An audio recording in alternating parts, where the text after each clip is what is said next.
Relax, old man. It's for content. Leah Crawford's voice rang through the park like a slap. She was 16 years old, phone raised high, filming herself as she kicked a homeless man sitting against a brick wall.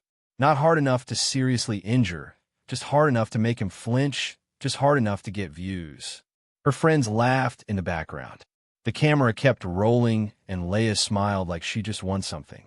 The homeless man, Harold Hawk Dawson, 69 years old, disabled veteran, Purple Heart recipient, tried to pull himself up. His leg gave out. He fell back against the wall, face twisted in pain and humiliation. For a moment, the world around him felt silent. Not because the noise stopped, but because Harold had lived through louder battles, war zones, hospital nights, lonely sidewalks, and cold winters. But somehow this small kick, this tiny moment meant for entertainment, cut deeper than any wound he had carried. He didn't shout. He didn't fight. He didn't curse. He simply lowered his eyes, like a man who had already been knocked down too many times in life. But Leah didn't notice any of that. She was too busy checking her phone screen, smiling at the comments rolling in from her live stream. Do it again. Kick him harder. Queen behavior, face with tears of joy. The crowd of teens laughed, not knowing they were laughing at a man who once protected the same freedom that allowed them to film without fear. Leah flipped her hair back and posed for the camera. She didn't know who the man was. She didn't care, because in her world, the only thing that mattered was going viral. But in another part of the city, something very different was happening. A courtroom was preparing for a case that would shake the walls of justice. A judge was about to face a truth that would test his heart, and a young girl was about to learn that every action comes with a cost. As Harold struggled to breathe through the pain, the moment was captured by someone else in the park, a stranger who didn't laugh, who didn't clap, who didn't film for fun. He recorded because he knew this wasn't just content. It was cruelty, and cruelty must face consequences. Later that evening, long after the teens went home, long after the laughter stopped, long after the video spread across social media like wildfire, Harold sat alone under a streetlight. His bad leg throbbed. His hands shook. But it wasn't the pain that hurt the most. It was the shame. How did I become this? He whispered to himself. A punchline, a challenge, a joke. He closed his eyes, wishing the world could see the man he used to be. The soldier, the father, the husband, the mechanic, the provider, the human. But overnight, the video reached thousands. People argued. Some defended Leah. Some attacked her. Some just wanted drama. But Judge Frank Caprio saw something else, something the world had missed. He saw a man who didn't deserve the humiliation he received, and he saw a young girl who didn't understand the impact of her actions. The following morning, the judge sat in his chambers, watching the video for the first time. His eyebrows pulled tight, his jaw clenched, but his eyes softened. This wasn't anger. This wasn't shock. This was heartbreak, because he had seen brokenness before. But he had never seen a child so casually break someone else. Judge Caprio leaned back in his chair. This isn't just a case, he said to himself. This is a lesson, one she must learn. He pressed pause on the video. Harold's face filled the screen, hurt, scared, confused. No judge could ignore that. Meanwhile, Leah woke up the next morning feeling like a star. Her phone buzzed nonstop. Comments, likes, views, shares. 17K views in 1 hour, she shouted, jumping from her bed. She smiled proudly. But by noon, the comments changed. People weren't laughing anymore. People weren't clapping. They were angry. They were furious. This is disgusting. She kicked a hero. Where is the governor? Arrest her. Leah froze. What? Why are they turning on me? She whispered, terrified for the first time. But the truth was simple. The world had finally seen the part of her she never wanted to face. That same afternoon, the police arrived at her home. Leah scoffed. Seriously? For a video? My mom is the governor. You can't do anything. But the officers didn't laugh. They didn't flinch. They simply said, you need to come with us. And for the first time in her life, Leah felt powerless. As the sun set, the courthouse doors opened. The air inside felt heavy, as if the walls themselves understood the importance of what was coming. Reporters gathered. People whispered. Camera lights flashed. Everyone was waiting for the moment the governor's daughter would face justice. Inside, Judge Caprio sat quietly at his bench, hands folded. He wasn't thinking about politics. He wasn't thinking about reputation. He was thinking about the man who had been hurt and the girl who had lost her way. He breathed in slowly. Then he spoke two simple words. Bring her. And with that, the story of a homeless veteran, a privileged teenager, and a judge who believed in real justice was about to begin. The courtroom doors opened slowly, and every head turned at the same time. People were whispering before they even saw her face, and almost everyone already knew who was walking in. The governor's daughter, the girl from the video, the teenager who had kicked a homeless veteran and laughed about it. Leia stepped inside wearing designer clothes, but her confidence didn't follow her. She kept her eyes down, pretending not to see the cameras or the people staring at her. For the first time in her life, she didn't feel famous. She felt judged, and she didn't like the feeling at all. Two officers guided her toward the front row.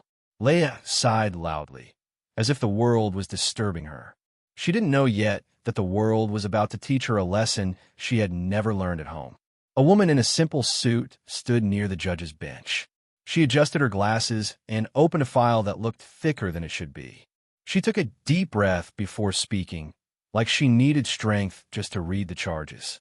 Case number 2026, TR 99214, she announced. City of Providence versus Leia Crawford. Leia barely looked up. She rolled her eyes. She tapped her nails on the table. She didn't care, but the room cared. The clerk continued reading the charges.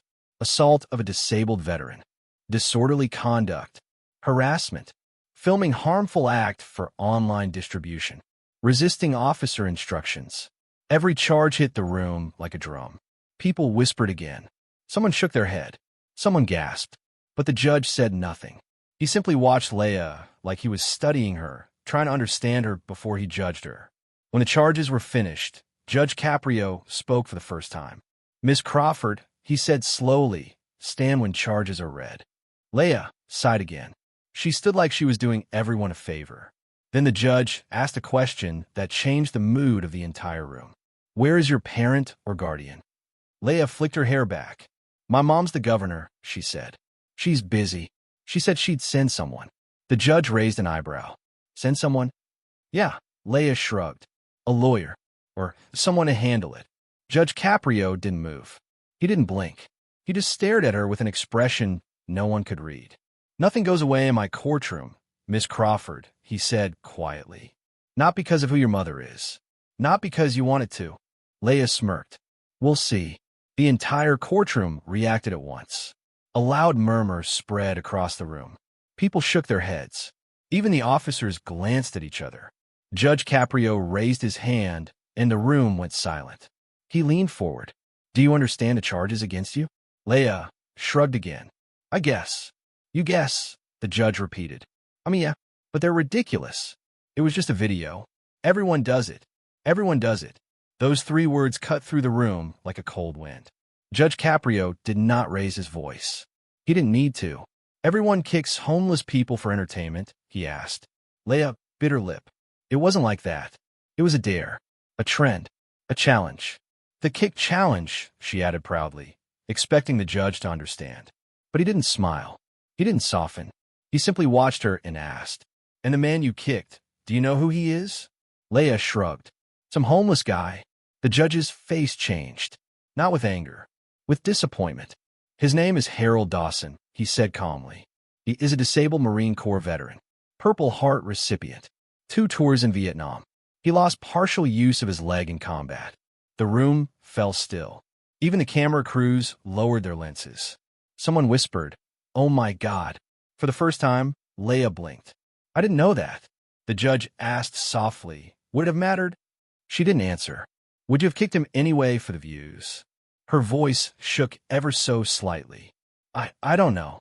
She didn't know. Everyone knew. But before she could say anything else, something unexpected happened. The courtroom door opened.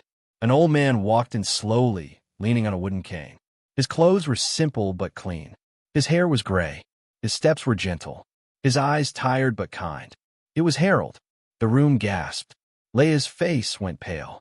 Harold walked with the quiet dignity of someone who had survived much harder things than teenagers with phones. He took a seat in the front row. His hand shook slightly as he placed his cane down. Judge Caprio watched him with respect. "Mr. Dawson," he said softly, "thank you for being here." Harold nodded. "Thank you for letting me speak." Then he turned toward Leia. The entire courtroom leaned forward. "I just want her to understand," Harold said. "I'm not angry. I'm just tired of being invisible." The words hung in the air like a heavy truth. Harold's voice was low, almost shaky. "I serve this country. I try my best. I came home with injuries, with memories I can't forget, with losses I still feel. When people look at me now, they look through me, like I'm nothing." Leia felt her throat tighten. Her hands trembled. Her phone slipped from her fingers and hit the desk. Harold took a breath. "When you kicked me, it wasn't just the pain," he said quietly. "It was the reminder that maybe the world doesn't see me at all." Someone in the back sniffed. Another wiped a tear. Even one cameraman looked away. Leia's voice cracked. I didn't mean." Harold raised a hand slightly. "I know you didn't think. That's the problem." Judge Caprio gave Harold a respectful nod and then turned to the officer standing by the court door. "Officer Price," he said, "your report." Officer Daniel Price stepped forward. Calm, strong, honest.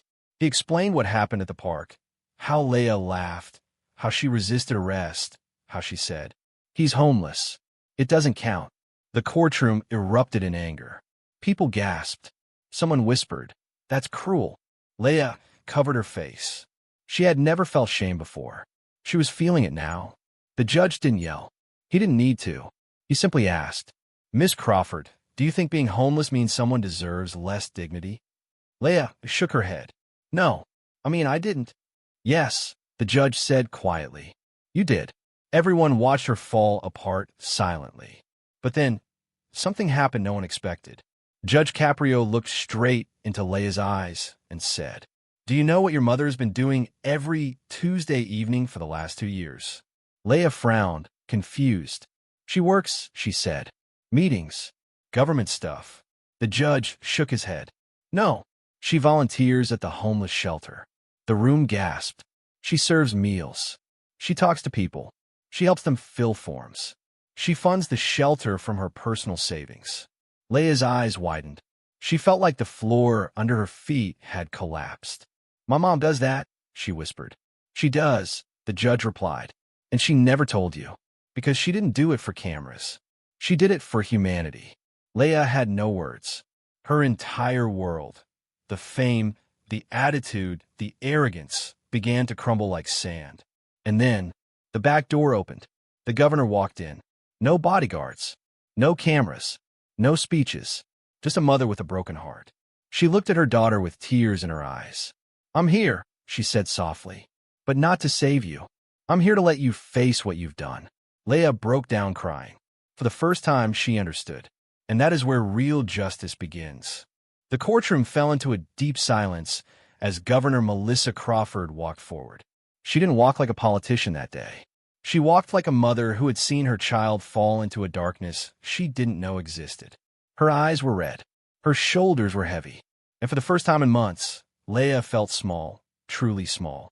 The governor stopped a few feet behind her daughter. Leia turned slowly, tears streaking her face. "Mom," she whispered, but her mother didn't rush to hug her. She didn't shield her. She didn't defend her. Instead, she looked at her daughter with a pain that cut deeper than any punishment the court could deliver. "I'm here," she said quietly, "but I'm not here to protect you. I'm here to witness what you've done." Those words hit Leia harder than any charge on paper. The girl who bragged online, who believed nothing could touch her, finally understood something she had ignored her whole life. Her mother didn't see a governor's daughter today. She saw a stranger. Governor Crawford stepped forward when the judge invited her to speak.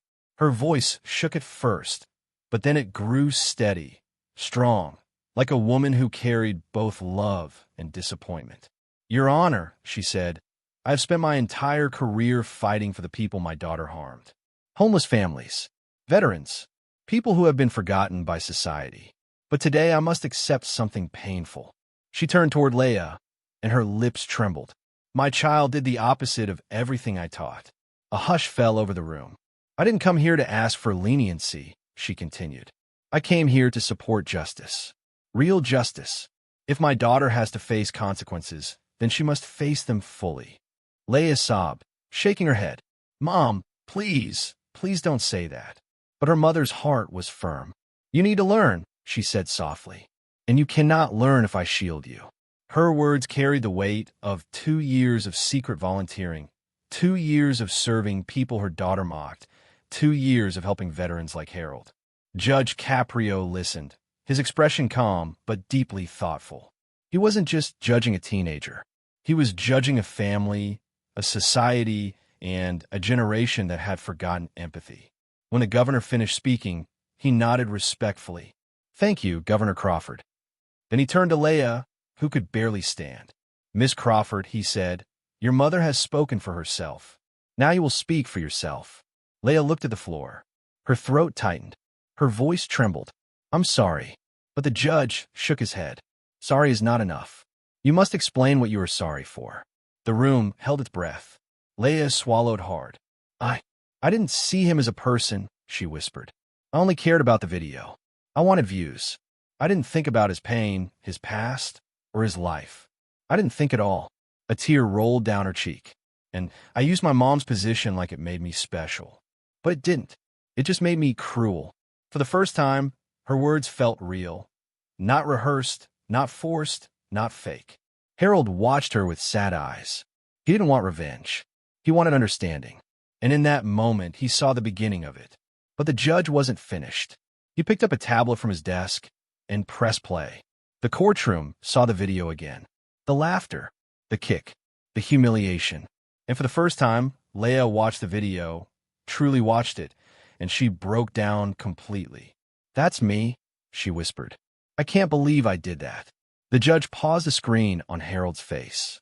His pain, his confusion, his shame. Look at him, Judge Caprio said gently. Really look at him. She did, and she cried harder. The judge leaned back in his seat. His voice stayed calm, but it carried truth like a blade. You didn't hurt a stranger, he said. You hurt a hero. The room fell into a thick silence. Then Officer Price stepped forward again, holding a small folder. He explained how Leah had resisted him, how she had tried to delete the video, how she kept saying, my mom will fix this. Leah covered her face. Every word felt like a stain she couldn't wash away. But Officer Price didn't speak with anger. He spoke with honesty. She's young, he said, but young people can cause real harm. His words struck deep. When he finished, Judge Caprio closed the folder and sat quietly for a moment, letting the weight of everything settle over the room. Then he spoke. Miss Crawford, I believe every young person can change. But change requires responsibility. It requires humility. And it requires understanding the weight of our actions. Leah looked up slowly, her eyes red. I want to learn, she whispered. I don't want to be this person. The judge nodded. I believe you can become someone better. There was softness in his voice. Not weakness, wisdom. But, he added, you must first face the consequences of what you've done. The room leaned forward. Leah held her breath. Her mother stared at the judge with quiet acceptance. Harold lowered his head and waited. And then, Judge Caprio read the sentence. Slow, clear, firm. You will complete 150 hours of community service, he began, at the Hope Harbor Homeless Shelter and the Veterans Outreach Program. A murmur spread through the courtroom. You will serve meals. You will clean floors. You will talk to people. You will learn their names and their stories. Leah nodded, tears dripping onto the table. Yes, Your Honor. You will write a public apology, he added, and post it on every platform where your video was shared. I will. You will pay restitution to Mr. Dawson for his pain and medical expenses. Yes. And you will attend educational sessions about homelessness and poverty every month.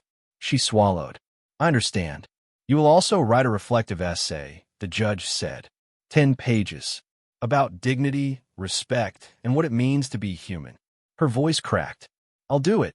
The judge finished with one final rule. and you will return to this courtroom in 6 months to read that essay aloud." The courtroom buzzed with whispers. People nodded. Some even smiled. This wasn't just a punishment. It was a transformation. Leah wiped her cheeks, breathing shakily, but finally understanding something she had never understood before. You don't become better by avoiding consequences. You become better by facing them. Harold stood slowly, using his cane for support. The judge asked him gently, "Mr. Dawson, do you have anything to say before we conclude?" Harold nodded once, then turned to Leah. His voice was soft, but strong enough to reach every corner of the room. "I don't want to destroy your life," he said. "I just want you to see mine." Leah cried openly. "I do see you," she whispered. "I do now." Harold nodded. "Then make sure you never forget." And for the first time, Leah understood the true meaning of responsibility. Not fear, not punishment, not humiliation. Responsibility was the chance to become someone different, someone better, someone human. And that was the beginning of her journey. The first Tuesday evening at the Hope Harbor shelter arrived faster than Leah expected. She didn't sleep much the night before. Her mind kept replaying the courtroom, her mother's tears, and Harold's quiet voice telling her he just wanted to be seen. Those words lived in her thoughts, not as guilt alone, but as a lesson pushing her to face the person she really was. Her mother drove her to the shelter in silence. Not angry silence, not cold silence. It was the silence of a mother hoping her child was finally ready to grow. When the car stopped, Leah reached for the door, but her mother gently touched her hand. "This part," Melissa said softly, "you do alone." Leah nodded shakily and stepped out. The shelter building looked old and worn, but warm light glowed through the windows. For the first time in her life, she walked into a place not to take pictures, not to make videos, not to show off, but to help. A woman with tired eyes and a gentle smile greeted her at the entrance. "You must be Leah," she said kindly. "I'm Susan. I run this place." Leah felt her throat tighten. Thank you for letting me volunteer." Susan looked at her closely, as if she could see right through the mistakes and into the girl trying to do better. "We believe in second chances here," she said. "Welcome." She guided Leah into the kitchen. Volunteers chopped vegetables, filled trays, and stirred large pots of soup. The room smelled like warm bread and comfort, something Leah hadn't smelled in her home for a long time. Then she saw him. In the corner, slowly cutting carrots, stood Harold Dawson. Her heart dropped. He wasn't angry. He wasn't scowling. He wasn't glaring. He simply looked at her with quiet caution. Susan walked her forward. "Harold," she said, "your new assistant is here." Harold set down the knife slowly and turned to Leah. His expression was guarded, but not cruel. Leah forced herself to speak. "Hi," she whispered. "I'm here to help however you need me." For a long moment, he didn't say anything. Then, at last, he handed her a cutting board. "Start with the carrots," he said gently. "And while you cut, you can tell me why you kicked me." Leah froze. The question wasn't asked with anger. It wasn't asked with bitterness. It was asked like a man who simply wanted the truth. Her voice cracked. "Because I thought views were more important than people," she admitted. "I was wrong." Harold nodded slowly. "Yeah, you were. But you're here now. That means something." It was the first moment of forgiveness she had felt since the video went viral. They began chopping vegetables together. Slowly at first, quietly, but with every slice, every shared glance, the air around them softened. Over the next few days, Leah worked harder than she had ever worked in her life. She served meals. She cleaned floors. She washed dishes. And she listened, really listened, to the people who came through those doors. She learned things she never imagined. James, a man with gentle eyes, used to be a teacher. A medical bankruptcy had taken everything from him. Rosa, a veteran nurse, struggled with PTSD. She saved lives, yet had no place to call home. Marcus, once a proud engineer, lost his job when his factory closed. One loss led to another, and soon he was on the streets. Every story cracked her heart a little more. She realized homelessness wasn't laziness or weakness. It was life, hard life, unfair life, life that sometimes breaks people who once had everything. One evening, While cleaning tables, Leia finally asked Harold a question she had been afraid to ask. "Why do you still volunteer here?" "You could go anywhere," she added softly. "You could hide from the world if you wanted." Harold stopped wiping the table and looked at her with thoughtful eyes. "Because these are my people," he said. "When I had nothing, they shared what little they had. I don't forget that." Leia pressed her lips together. His words cut deeper than she expected. "I'm sorry I treated you like you were nothing," she whispered. Harold didn't lecture her. He didn't remind her of the past. He didn't make her feel worse. He simply said, "Actions matter more than words." And she believed him. Over the next weeks, Leia changed. Not because she was forced, not because she feared punishment, but because she understood something she never understood before. People are not content. People are not jokes. People are not props for videos. They're stories. They are pain. They are hope. They are human. And being human means they deserve dignity, even when life hasn't given them much. Her mother noticed the change, too. She began volunteering alongside her daughter. They didn't talk much at first. Both carried guilt in different ways. But over time, the silence turned into something else, something healing. They cooked side by side, served side by side, listened side by side. The shelter staff noticed the difference. Volunteers noticed it. Even the residents saw it. Leia wasn't acting. She wasn't pretending. She was growing. One night, walking out of the shelter, her mother placed an arm around her gently. "I'm proud of who you're becoming," Melissa whispered. Leia's eyes filled with tears. "I'm sorry it took this long," she said. "You're learning," her mother replied. "That's what matters." It was the first time in years that Leia felt truly connected to her mother, not through privilege, not through power, but through service. Months passed, seasons changed, and Leia continued to volunteer every week. She finished her service hours, but she didn't stop going. She finished her monthly education meetings, but she still attended them. She finished paying restitution, but she bought supplies for the shelter with her own money. The girl who once kicked a veteran now walked beside him with respect. She and Harold talked often. He taught her about life. She listened. She asked questions. She learned from him the way she never learned from any influencer. Her mother watched proudly as her daughter transformed, not through lectures, but through real human connection. And slowly, Leia rebuilt her humanity. Then came the day she had been preparing for. May 24th, bright morning, full courtroom. The judge took his place as everyone stood. Leia walked to the podium holding 10 handwritten pages, the essay she had poured her heart into. She looked different now, grounded, present, humble. Judge Caprio nodded. "You may begin." Leia took a breath. 6 months ago, she began, "I kicked a homeless veteran for views. I thought popularity mattered more than kindness. I thought people were content. I thought my privilege meant I couldn't be touched." Her voice trembled. I was wrong. She read about Harold's life, his service, his courage, his loneliness. She read about the people she met, their stories, their struggles, their strength. She read about her mother's hidden work. She read about her own change. She ended with a simple line.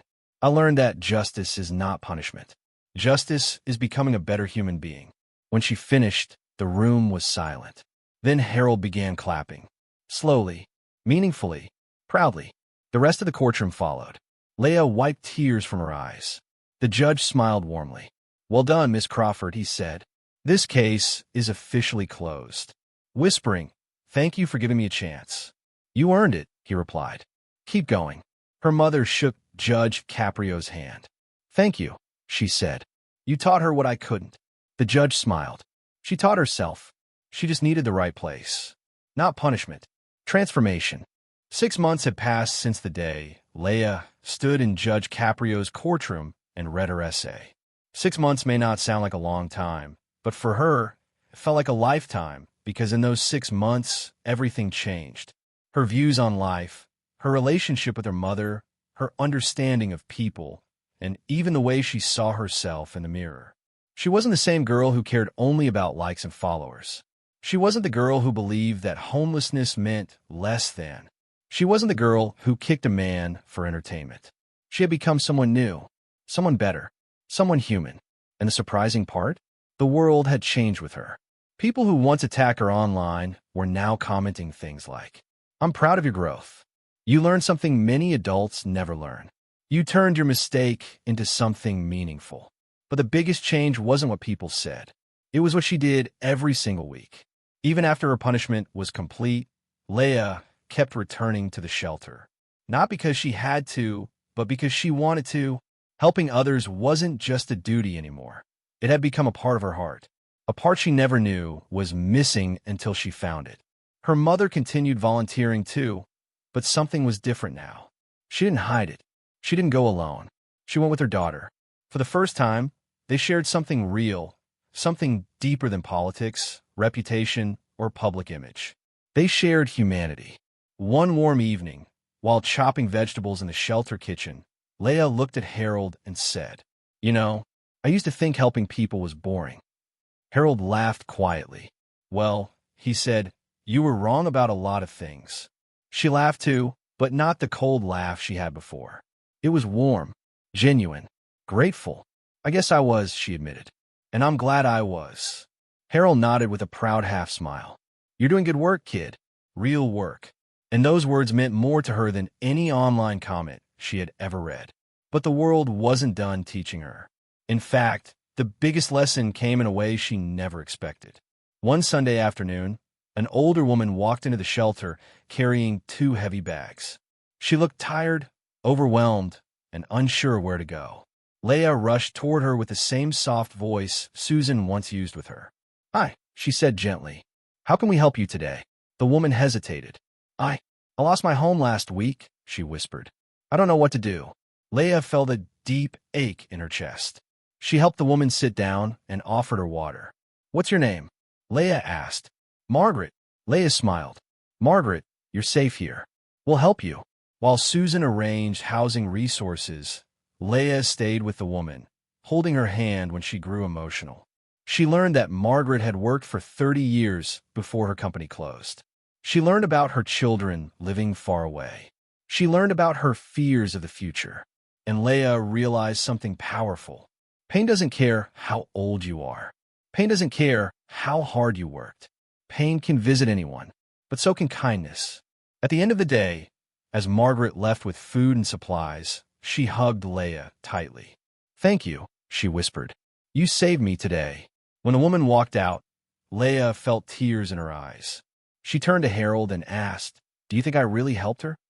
Harold smiled gently. "You helped her feel human again," he said. "That's more than help. That's healing."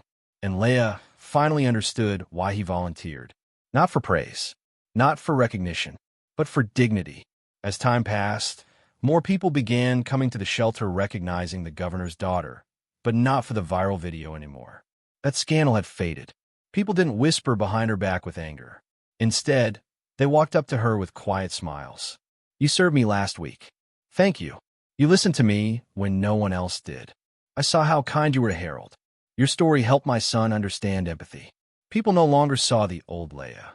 She didn't either. One day, as she was pouring soup, a teenage girl shyly approached her. Leah?" she whispered. "Yes." The girl swallowed nervously. "I used to follow you because you were cool, but now I follow you because you're kind." Leah froze. The girl continued, "You made me want to be a better person too." And that moment felt like a reward greater than any number of followers she once chased. Later that year, Harold finally saved enough money for a small apartment. He walked around proudly showing Leah the key he carried in his pocket. "It's not big," he said, "but it's mine." Leah hugged him so tightly he laughed. "Harold, I'm so happy for you." He tapped her shoulder. "I wouldn't be here without you." She shook her head. "No, you got here because you never gave up." But truthfully, they both helped each other heal in ways no one else could. Then came the day Leah didn't expect. A message arrived at the governor's office. Judge Caprio wanted to meet with her privately. She panicked at first. "Mom, did I do something wrong?" Her mother smiled softly. "No, sweetheart, not at all." When Leah walked into his chambers, the judge was reading through some papers. He looked up and smiled kindly. "Miss Crawford," he said, "please sit." She sat nervously, hands shaking a little. He looked at her for a moment, studying her face the same way he did the first day. But this time, he saw something different. "You've changed," he said simply. She nodded. "I had to." "No," he corrected gently. "You chose to." She felt a lump in her throat. "I'm proud of you," he added. Leia's eyes filled. "Thank you, Your Honor." He put away the papers and folded his hands. "You know, real justice does not end in a courtroom," he said. "Real justice begins when we leave the courtroom and decide who we want to become." Leia whispered, "I want to be good." "You already are," he said with a soft smile. She wiped her tears. "Do you know what you did for Mr. Dawson?" the judge asked. "I apologized," she said. "No," the judge said. "You restored his dignity. That is something no sentence could force you to do." She felt her heart swell with humility. "Keep serving," he said. "Keep listening. Keep helping. The world needs young people who care." She nodded. "I promise." As she stood to leave, the judge added, "And Leia, your story will help more people than you know." She smiled through her tears. "Thank you," she whispered, "for everything." Months later, on a warm evening, Leia stood outside the shelter with Harold and her mother. The sun was setting, painting the sky orange and gold. Families laughed inside. Volunteers prepared meals. The smell of bread filled the air. Harold leaned on his new cane and looked at Leia. "You know," he said softly, "I'm glad you kicked me." She gasped. "What? Why?" He chuckled. "Because that kick didn't just change your life. It changed mine too. I was invisible for a long time. But now, people see me. You saw me." She laughed through tears. "I guess we saved each other." "Yeah," Harold said. "We did." Her mother put her arm around her. "I'm proud of who you've become," Melissa whispered. Leia leaned her head on her mother's shoulder. "I'm proud too," she whispered back. And for the first time in her life, she didn't need likes or followers or comments to feel important. She felt important because she helped someone, because she changed, because she cared. That was her real story now. A story not of cruelty, but of transformation. A story not of shame, but of redemption. A story not of pain, but of humanity. A story the world needed. If you believe in real justice, empathy, kindness, and second chances, then don't forget to like the video, share the story, and subscribe for more powerful lessons that touch the heart and remind us what humanity truly means. Red Heart.